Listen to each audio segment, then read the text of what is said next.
ট্রাইসেপের জন্য খুবই চমৎকার একটি ওয়ার্কআউট হচ্ছে straight bar reverse grip push down.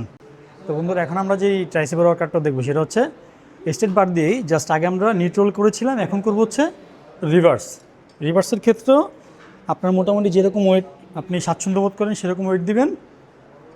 এই ভুলগুলো করা যাবে না, স্ট্রেট করা যাবে না, আর হাত মানে ছেড়ে দেওয়া যাবে না। প্রপার ফর্মটা হচ্ছে বডি একটু ব্যান্ড থাকবে, বার নিচে নামবে, এলবো লক, প্রেস। চলুন প্রথম থেকে একটু দেখি। Straight bar, reverse grip, weight যতটুকু আমার প্রয়োজন ততটুকু, বডি একটু অ্যাঙ্গেল, এলবো লক, প্রেস।